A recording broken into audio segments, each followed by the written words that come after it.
Hello everyone, इस video में हम पढ़ेंगे क्लास 6 एनसीईआरटी साइंस का चैप्टर 3 फाइबर टू फैब्रिक। इसमें हम इसके क्वेश्चन आंसर्स देखेंगे और कुछ एक्स्ट्रा क्वेश्चन आंसर्स भी देखेंगे जिसके थ्रू हम इस चैप्टर को अच्छे से समझ पाएँ। तो पहला क्वेश्चन है, classify the following fibres as natural और सिंथेटिक। हमें जो फाइबर्स दिए हुए हैं आपकी बुक में उनको क्लासिफाई करना है कि बताना है कि ये नेचुरल है या फिर सिंथेटिक है। देखिए, नेचुरल का मतलब ये होता है कि हमें जो चीज़ नेचर में एज इट इज़ मिलती है, जैसे कि हमें जो ऊन है वो कैसे मिलती है, हमें जानवरों से मिलती है। और हमें कॉटन कैसे मिलती है, कॉटन की खेती की जाती है। सिल्क का एक कीड़ा होता है जिससे सिल्क बनाया जाता है। जूट की भी खेती की जाती है। इसलिए ये नेचुरल फाइबर है, हमें प्रकृति से मिलते हैं, नेचर से मिलते हैं। सिंथेटिक फाइबर वो होते हैं जो मैन मेड होते हैं, मतलब ह्यूमन ने खुद ही बनाए हैं। ये पेट्रोकेमिकल प्रोडक्ट से बनते हैं मेनली, जैसे कि नायलॉन हो गया, पॉलिस्टर हो गया। आप ये समझ लीजिए ये इनको लेबोरेटरीज़ में या फिर फैक्ट्रीज़ में बनाया जाता है। ये नेचुरल नहीं होते हैं, तो इसलिए इन्हें हम सिंथेटिक कहते हैं। तो कौन कौन से होते हैं सिंथेटिक, जैसे आपकी बुक के अकॉर्डिंग जो मतलब हमें क्लासीफाई करने के लिए दिए गए हैं, तो एक नायलॉन हो गया और हो गया पॉलिस्टर। और नेचुरल वूल, कॉटन, सिल्क और जूट। बहुत इंपॉर्टेंट है, लर्न कर लीजिए। इसके मतलब ऐसे आ सकता है क्वेश्चन कि name any two natural fibres and two synthetic fibres, तो उसमें आपको लिखना पड़ेगा। तो लर्न कर लीजिए दो दो इनके एग्जाम्पल्स। अब आते हैं ये ट्रू फॉल्स। तो पहले वाला बताना है हमें, यान इज मेड फ्रॉम फाइबर्स। हाँ, बिल्कुल सही बात है, फाइबर से ही बना होता है यान। फिर बी है इसका, spinning is the process of making fibres. नहीं नहीं, मेकिंग फाइबर्स नहीं है, स्पिनिंग से तो जो फाइबर्स होते हैं उनको जोड़ करके आगे का प्रोसेस किया जाता है क्लोथ बनाने का। तो ये फॉल्स हो गया। सी है, jute is the outer covering of coconut. नहीं, कोकोनट की आउटर कवरिंग जूट नहीं होती है, जूट तो अलग से उगाया जाता है। नेक्स्ट है, the process of removing seed from cotton is called ginning. हाँ, ये बात बिल्कुल सही है। जिस प्रोसेस से हम लोग, कॉटन जो होता है ना, कॉटन एक फूल जैसा होता है, उसके अंदर बीज होते हैं, तो उसमें से बीज निकाले जाता है और फिर जो रुई होती है उसको अलग किया जाता है, तो इस प्रोसेस को हम गिनिंग कहते हैं। नेक्स्ट है, weaving of yarn makes a piece of fabric.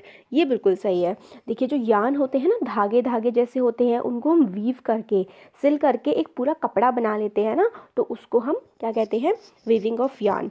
जैसे कि स्वेटर होता है, स्वेटर बनाया जाता है ना बुन करके, जो धागे धागे होते हैं उनको जोड़ करके निटिंग करते हैं, बुनते हैं और फिर एक पूरा कपड़ा स्वेटर जैसा बन जाता है, तो वही ये प्रोसेस होता है। हम अभी मैंने आपको स्वेटर का बताया, ऊन का, और ये कॉटन या फिर दूसरा कोई भी यान हो सकता है। फिर नेक्स्ट है, silk fibre is obtain from the stem of a plant. नहीं, ये तो सही बात नहीं है। सिल्क फाइबर ऑब्टेन किया जाता है सिल्क वॉर्म के थ्रू। एक कीड़ा होता है सिल्क का जिसको पानी में पकाया जाता है, उसके बाद उसमें से थ्रेड्स निकलते हैं सिल्क के, तो ये एक एनिमल प्रोडक्ट है सिल्क जो होता है। फिर नेक्स्ट है, polyester is a natural fibre. नहीं, ये तो सिंथेटिक फाइबर है, हमने पहले देखा था। फिर हमें फिल इन द ब्लैंक्स बताने हैं। Plant fibres are obtained from, plant fibres कहाँ कहाँ से, मतलब कौन कौन से होते हैं हमारे प्लांट फाइबर्स। एक तो कॉटन होता है और एक होता है जूट। कॉटन पेड़ पे उगता है, जूट भी उगता है पेड़ पर, मतलब जूट की रैटलिंग होती है, वो हम आगे देखेंगे इसमें। तो कॉटन और जूट प्लांट फाइबर्स हैं। नेक्स्ट है, एनिमल फाइबर्स कौन कौन से हैं, सिल्क और वूल एनिमल फाइबर्स हैं। तो सिल्क कीड़े से बनाते हैं बताया था। वूल जैसे कि भेड़ होती है ना, भेड़ों के ऊपर जो होती है वो वूल होती है, उसको निकाला जाता है। नेक्स्ट क्वेश्चन है, from which part of the plant cotton and jute are obtained. तो जो प्लांट होता है उसके कौन से पार्ट में से हमें कॉटन और जूट मिलता है, तो इसका आंसर है, we obtain cotton from the seed and the jute from the stem. तो जो कॉटन होता है वो हमें बीज से मिलता है, सीड से, और जो जूट होता है वो हमें स्टेम से, जो तना होता है ना पेड़ का, जो जूट का प्लांट होता है उसका जो तना होता है, स्टेम होता है, उससे हमें जूट मिलता है। नेक्स्ट क्वेश्चन है, name two items that are made from cotton fibre. तो दो आइटम जिससे कोकोनट फाइबर, मतलब जो कोकोनट फाइबर होता है उससे दो आइटम हम लोग कौन कौन से बना सकते हैं। तो एक हम बना सकते हैं डोर मैट्स और एक रोप्स। डोर मैट होता है जो पायदान बोलते हैं ना, जैसे हिंदी में रूम के बाहर डाला जाता है पैर पोंछने वगैरह के लिए, एक वो। और रोप का मतलब होता है रस्सी। तो जो कोकोनट का बाहर की तरफ निकला हुआ होता है ना, जो ब्राउन ब्राउन कलर के रेशे जैसे होते हैं, उससे हम ये दोनों चीज़ें बना सकते हैं, डोरमेट और रोप्स। नेक्स्ट क्वेश्चन है, explain the process of making yarn from fibre. तो फाइबर से यार्न कैसे बनता है वो हमें पूरा प्रोसेस बताना है।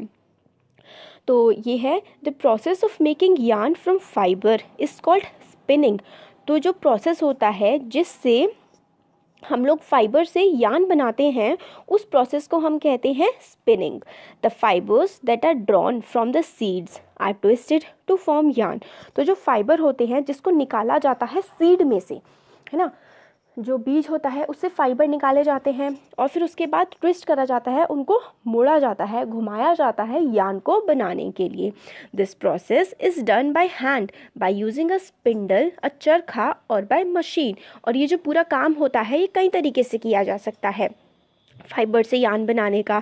कैसे कैसे, या तो स्पिंडल होता है जो चरखी होती है, या फिर मशीनों से भी ये काम हम कर सकते हैं। तो किस तरीके से होता है, देखिए फाइबर से यार्न बनाना, हम लोग जो बीज होता है उससे फाइबर निकालते हैं, फाइबर निकालने के बाद उसको ट्विस्ट किया जाता है, घुमाया जाता है, किसकी हेल्प से, या तो मशीन से या फिर स्पिंडल से या फिर चरखे से।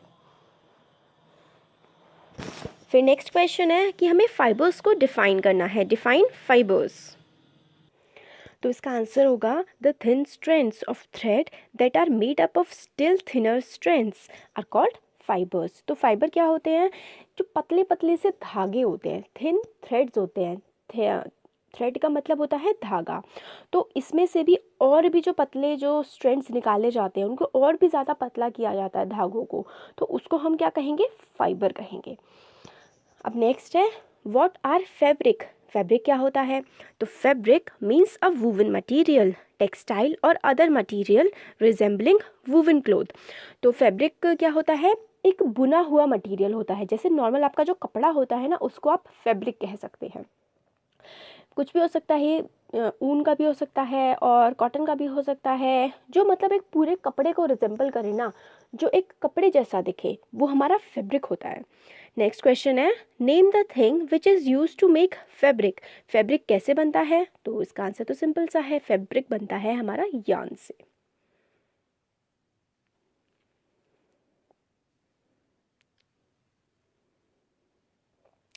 फिर नेक्स्ट क्वेश्चन है, what are yarns made of.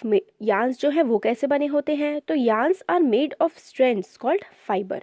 तो यार्न बने होते हैं बारीक बारीक से जो स्ट्रैंड्स होते हैं ना फाइबर के, उससे। फिर नेक्स्ट है, where does cotton wool come from. Cotton जो वूल होता है, कॉटन और वूल ये कहाँ से मिलते हैं, तो कॉटन वूल जो है वो आता है कॉटन की बॉल से। जो कॉटन का पेड़ होता है ना, रुई का पेड़ जो होता है, उसकी छोटी छोटी सी बॉल्स होती है उसमें, तो उसी को बोलते हैं कॉटन बॉल्स हम। छोटे छोटे से, मतलब गोल गोल सा होता है, ऐसा लगता है जैसे कि वो बॉल हो। नेक्स्ट है, name 2 hand operated devices used for spinning. हाथ से चलाने वाली डिवाइसेस बताना है जिसको हम स्पिनिंग के लिए यूज़ करते हैं। तो एक तो हैंड स्पिंडल, या फिर हिंदी में हम उसे तकली बोलते हैं, या फिर स्पिनिंग व्हील जिसे हम हिंदी में चरखा बोलते हैं। नेक्स्ट क्वेश्चन है, name the state where jute plants are grown in India. तो कौन कौन सी स्टेट्स में जूट का जो पेड़ है वो उगाया जाता है हमारे देश में, तो वेस्ट बंगाल में उगाया जाता है, बिहार में और असम में। फिर नेक्स्ट है, where are the cotton and the flax plants cultivated in ancient Egypt. तो एंशियंट इजिप्ट में मतलब कॉटन और फ्लेक्स के प्लांट उगाए जाते थे, तो किस जगह उगाए जाते थे वो बताना है। तो इसका आंसर है, cotton and flax plants were cultivated near the river Nile in ancient Egypt. तो कहाँ उगाए जाते थे, रिवर नाइल के पास। नेक्स्ट है, व्हाट इज रेटलिंग। रेटलिंग किसे कहते हैं, तो इसका आंसर हो जाएगा, jute plants are made to sink in stagnant water of a pond for few days where the stem rots releasing separate fibres, this is called retting. तो देखिए jute की रेटलिंग की जाती है। इसमें क्या होता है कि जूट का जो प्लांट होता है ना, उसको सिंक किया जाता है, मतलब डुबोया जाता है स्टेगनेंट वाटर में। स्टेगनेंट मतलब जो बिल्कुल रुका हुआ पानी होता है, मतलब जो पानी बहता नहीं है, ऐसे पानी में उसको डुबोया जाता है। बहता नहीं है पानी कौन सा होता है, जो स्टिल रहता है, थमा हुआ रहता है, पॉन्ड का पानी, तो पॉन्ड के पानी में, तालाब में इसको भिगोया जाता है कुछ दिनों तक के लिए, और जब इसको गीले होने की वजह से क्या होता है, इसके जो फाइबर्स होते हैं ना वो अलग अलग हो जाते हैं, बिल्कुल बारीक बारीक स्ट्रैंड्स बन जाते हैं, तो इस प्रोसेस को हम रेटलिंग कहते हैं। फिर नेक्स्ट है how is jute harvested, jute को किस तरीके से हार्वेस्ट किया जाता है, काटा जाता है। तो इसका आंसर है the jute plant is normally harvested when it is at flowering stage. The stems of the harvested plants are immersed in water for a few days. The stems rot and fibers are separated by hand to make fabrics or for other use. तो जो jute का plant होता है उसको normally हम काटते हैं, harvest करते हैं जब वो उस पर फूल उग रहे होते हैं, फ्लावरिंग स्टेज पर।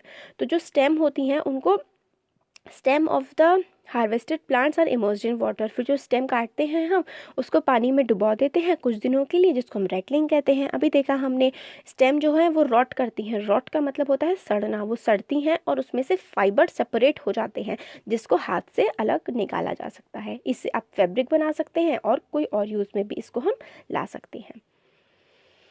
फिर नेक्स्ट है describe the two main process of making fabric from yarn. दो प्रोसेस बताने हैं जिस तरीके से हम फैब्रिक बना सकते हैं यार्न से। तो इसका आंसर देखते हैं।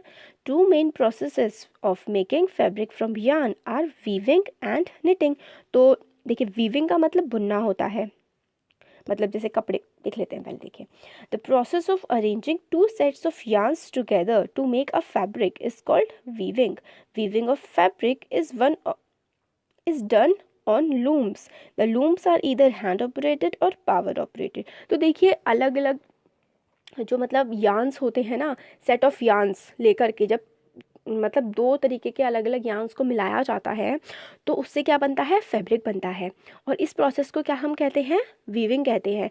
वीविंग लूम्स पे हो सकती है, जो मतलब लूम्स, पावर लूम्स बोलते हैं उन्हें, जिनसे ये वीविंग का काम किया जाता है, या फिर वो इलेक्ट्रिसिटी से चल सकते हैं या फिर वो हाथ से भी चल सकते हैं। निटिंग क्या होता है, knitting is a single yarn used to make a piece of fabric. Knitting is done by hand and also on machines. तो निटिंग देखिए जो बुनते हैं ना हमारी मम्मियाँ वगैरह घर में जो बुनाई करती हैं वही निटिंग होता है। उसमें एक एक धागा लिया जाता है, एक धागे को दूसरे धागे से जोड़ा जाता है और एक बड़ा फैब्रिक तैयार हो जाता है ना, तो वही होता है निटिंग। ये हाथ से भी कर सकते हैं या मशीन से भी हो सकता है। नेक्स्ट है डिस्टिंग्विश बिटवीन फॉलोइंग, हमें डिफरेंस बताना है इनके बीच में। नेचुरल फाइबर्स और सिंथेटिक फाइबर। नेचुरल फाइबर क्या होते हैं और सिंथेटिक फाइबर क्या होते हैं ये हमें बताना है। तो नेचुरल फाइबर्स होते हैं fibres that are obtained from plants and animals are called natural fibres. जो फाइबर्स हमें प्लांट से या फिर एनिमल से मिलते हैं उन्हें हम नेचुरल फाइबर कहते हैं। एग्जाम्पल है इनके कॉटन, जूट और वूल। सिंथेटिक फाइबर वो होते हैं जो मैन मेड होते हैं, इंसान उन्हें खुद बनाया होता है इंसान ने। तो इसके एग्जाम्पल है नाइलॉन, रेयॉन और पॉलिस्टर। ठीक है, अब स्पिनिंग और जिनिंग, इनमें क्या डिफरेंस होता है। Process of making yarn from fibre is called spinning. A simple device used for spinning is hand spindle, है ना। तो प्रोसेस जिसमें यार्न से मतलब फाइबर से जो है यार्न बनाया जाता है उसको हम क्या कहते हैं, स्पिनिंग कहते हैं। एक सिंपल डिवाइस यूज़ होती है स्पिनिंग करने के लिए जिसको हम हैंड स्पिंडल कहते हैं। और जिनिंग क्या होता है, cotton is usually picked by hand from cotton balls. मतलब जो कॉटन बॉल्स होती है उससे हम लोग कॉटन को निकालते हैं, है ना, उसको हम क्या कहते हैं, ginning generally. Fibres are then separated from the seeds by combing. तो फाइबर्स उसमें से जो होते हैं ना धागे धागे कॉम्ब करके उसको अच्छे से निकाला जाता है फाइबर्स को, और इस प्रोसेस को हम कहते हैं जिनिंग ऑफ कॉटन। मतलब कॉटन की बॉल थी, उसको कॉटन की बॉल को तोड़ा, उसके फाइबर्स को सेपरेट किया, कॉम्ब किया, इस प्रोसेस को हम क्या कहते हैं, जिनिंग कहते हैं। तो यहाँ पे हमारे क्वेश्चन आंसर सारे कंप्लीट हो गए। Thank you.